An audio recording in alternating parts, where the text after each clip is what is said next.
NerdWallet's earnings compound out 50% over 5 years, and stock will cheap. Get a track record of business change. Same company, so shares can be a buy here or trap. Here is the bet the market is making on NerdWallet, ticker NRDS. It runs personal finance content, the articles and comparison pages that send people toward credit cards, loans, and bank accounts, and earns a fee when they sign up. On the screen, it looks cheap, roughly 8 times forward earnings and well under 1 time sales. But cheap is never an accident.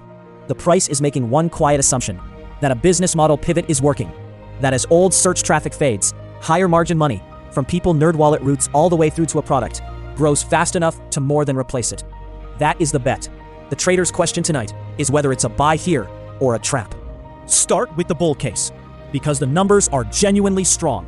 Over the past 5 years, NerdWallet's earnings per share have climbed roughly 50% and revenue is up about 28%. The top line is still growing, from around $600 million a couple of years ago toward the high 800s.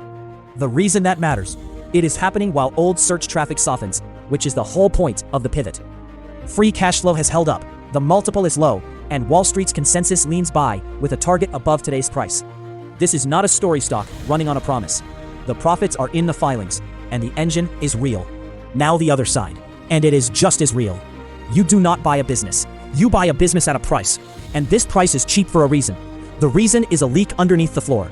The organic, search-driven traffic that feeds the funnel is shrinking, and a content and referral model lives or dies on people showing up. So the entire bull case rests on one load-bearing assumption, that the pivot to higher margin revenue outruns that decline. If it does not, the cheap multiple is not a bargain. It is a value trap. On top of that, consumer finance advertising is cyclical, and a meaningful slice of the share count is sold short. Call it 8 to 12%, which is the market's way of betting the leak eventually drains the engine. So, what actually decides it? Here is the mechanism that ties both sides together. It is a race between two curves. One curve is the old, low-margin search traffic, and it is sliding down. The other is the high-margin money. The user's NerdWallet carries all the way through to a credit card, a loan, or a registered account. And it is climbing. As long as the climbing curve rises faster than the sliding one falls, the revenue mix shifts toward higher margins.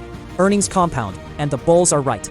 The moment the sliding curve wins, revenue stalls, while costs do not, and the cheap stock keeps getting cheaper. The deciding question is not whether traffic is falling. It is whether the high-margin mix is growing fast enough to win the race. What would actually settle the thesis? The kill switch to watch. It is the very next earnings report, and it carries a built-in trap. Consensus expects the upcoming quarter's earnings per share to dip hard, toward roughly 9 cents from about 29 the quarter before, and then to recover after that. So the first tripwire is simple. Is that dip seasonal, a timing of marketing spend, or is it the engine actually stalling?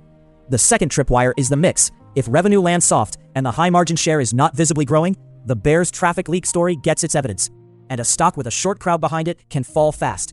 But if revenue holds the line and the high-margin mix is clearly climbing, the dip reads as a blip, and the same short crowd can become fuel. Watch the revenue versus guidance, and watch the mix. So where does the thesis check land? Not a buy, not a sell. Those are not ours to call, and we do not know your situation. The honest verdict on the thesis itself is too early.